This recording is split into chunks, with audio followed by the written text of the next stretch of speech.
Well, hi there, aunties. So I am back with baby Zoe, and she is the Zoescope, the Sold Out Zoescope by Claire Taylor, but her name is Zoe, and her middle name is Taylor. And so, anyway, just wanted to talk about bonding. And first off, let me explain the word bonding. Um, a lot of people are like, when the first time I used that term with my fiance, he was like, okay, now you're taking it too far. He's like, why are you saying bonding with a doll? Well, you have to be in the hobby to really understand it.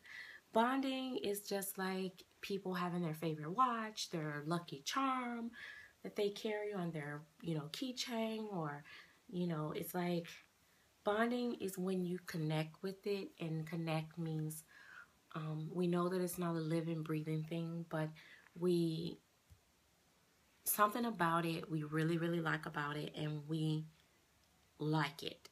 We love it. We want to play with it. We want to pick it up. We want to dress it. That means we bonded with it. When you don't bond with it, you look at it and it's just like, cute doll. When we bond with it, we see it like, oh, it looks so real. It's like a baby. Oh, let me play with it. Oh, let me give it kisses and hugs. Or let me, I want to shop and put on this clothes and that clothes. Can't wait to show auntie the new outfit. That's bonding to me. That's kind of how I explain it. It's just that we actually like it enough to want to play with it and keep it in our collection. So, but for those in role play, bonding means mommy has bonded and connected with the baby, and that's a good thing. Sometimes bonds are instant. Sometimes that's why like the reborning process, as far as like the when you're getting customs done, a lot of times if you have, well, I know for me, and a couple other mommies have said that too, if you have a bad experience with the artist, it takes away from the bond with the doll. For some reason, that negative experience transfer over to when you get the doll. I'm just gonna feed her really quick because she's very greedy. So yeah, and then a lot of times you get it and you don't really want it, or you don't bond with it. That's me. It's like if I have a bad experience, most of the time I do not bond. But sometimes you bond instantly, like when they're reborn and you're getting work in progress pics.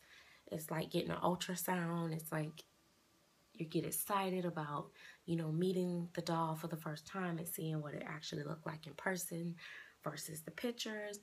And sometimes you don't bond right away.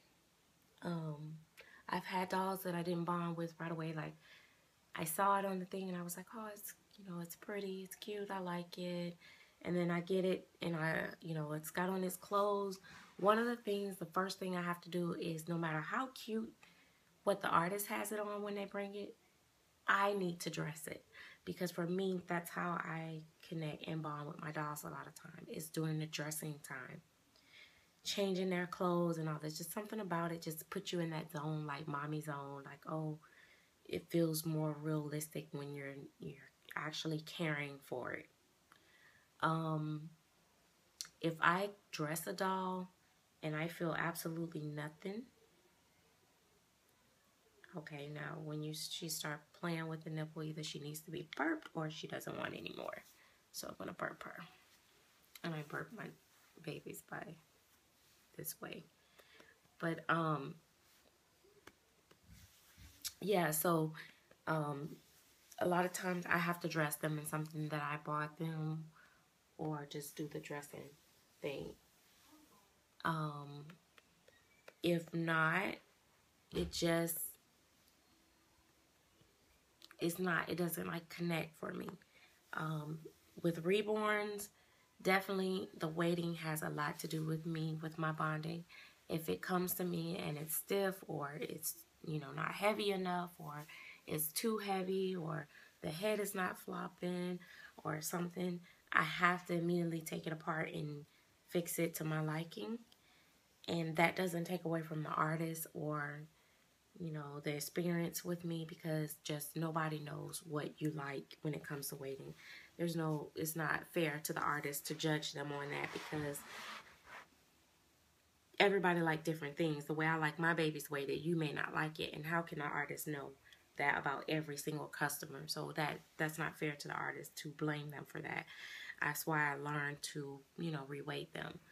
But that, you know, that's a bonding thing with me. If I don't like the hands and the feet or something with my reborns, I may not bond with it. It's just a lot of different things with bonding. But I feel that once you realize that you don't bond with it and you're not going to play with it, and especially if it's an expensive doll, I feel like you should go ahead and sell it so that you don't just waste money and you can maybe possibly find a doll that you do bond with.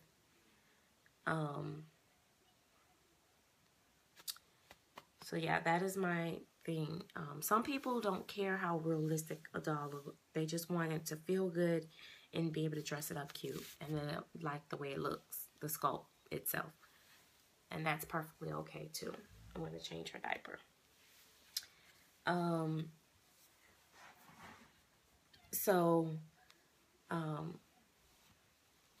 Yeah, so that's, you know, that's another thing. Another thing that I have been asked a lot of times, or I hear people say, I don't want to collect silicones because everything sticks to them, and I don't want, you know, the tacky feeling is they're sticky and all this and stuff. Well, that again depends on the silicone that you know, the artist and how they make their silicone and how they mat them and all that great stuff. I've had several silicone babies that were very sticky, and I had several that was not. The very first silicone baby that I got, I was prepared to have to powder them every 5 minutes and prepared to have to keep picking lint off of them and all that stuff. And it was my partial from Amy Strickland, and that baby never got sticky. And the only thing that I had to do when I first got it is that she didn't get the hair off of it from the rooting when she first sent it to me.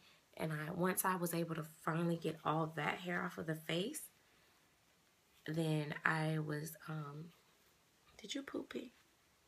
No, she didn't poopy. Once I was able to do that,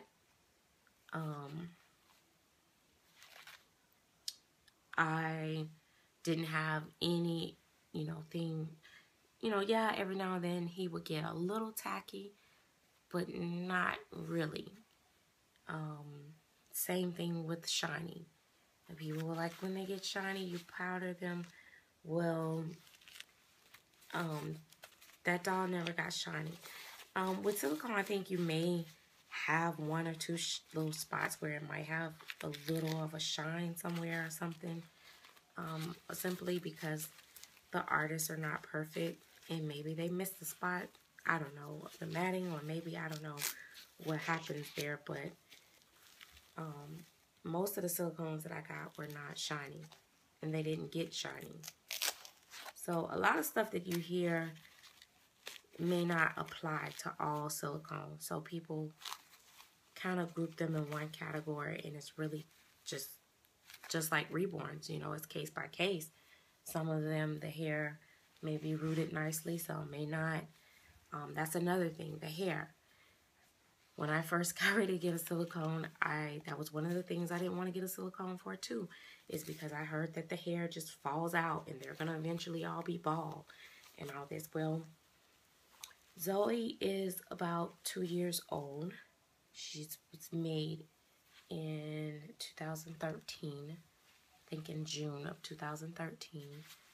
And as you can see, she still has all her hair. A lot of it depends on the care, the collector too, how well they take care of it, and, you know, how are they combing and brushing their hair. If you're taking your brush that's, you know, one of those hard brushes and brushing a baby head, yeah, no matter if it's a reborn or a silicone, you're probably going to lose hair. I even hear people saying they lose hair with their reborns. I've never lost hair with my reborns, which is I find very odd, because if they're sealed correctly, you shouldn't lose hair. Okay, maybe a strand, but lots of hair to the point where you notice it's missing? No. Some silicone artists root very deeply. With Roz Bailey, I could hard style that baby head and not lose hair. The new mommy of the baby says the same thing. When she styles her hair, she doesn't lose hair. With Zoe, I don't know how Claire roots these babies like that, but you rarely even have to do anything to her hair, because it pretty much, I guess maybe this is the true way of directionally rooting, because when I had Marlon, Sweet Dreams babies, the way she roots too, you rarely have to do the hair, because it just always lay in the right place. Almost like this might curl up a little bit back here, but even she's been laying on her head, and then you see it's still almost pretty much perfect. So everything depends on individual, case by case. I've stopped lumping things into one big category, because it don't always apply. And I'm sorry, I always like looking at her from this side view like that. I think she looks most realistic when you see her from the side like that. But she does look good front facing to me. That's my opinion. But yeah, everything is it's all, you know, preference and stuff, but it's all about how the artist, you know, make the baby, make the doll. It's just, I don't know, like some open the nose in the silicone. I prefer my nose if silicone babies, I think the nose should be open, because these babies are so super realistic, and why not open the nose? Like, why not? Why wouldn't you do that? Some are, you know, to the point where they look like they're open, and that's realistic, but I prefer them to be open. You know what?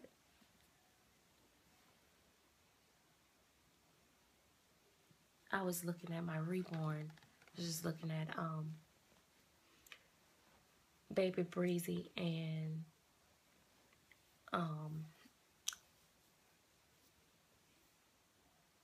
Amari. Their noses are sculpted to the point where it looks like it's open, but it is not open. But it's open, and then further back in it, it's closed. So it's kind of like made open, so to speak. It just adds just one more extra step of realism to it. But yeah, so you kind of just got to learn about the artist and, you know, kind of follow their work a little bit. That way you can know more about what you're going to get and what to expect when you get your babies. And it does play a part in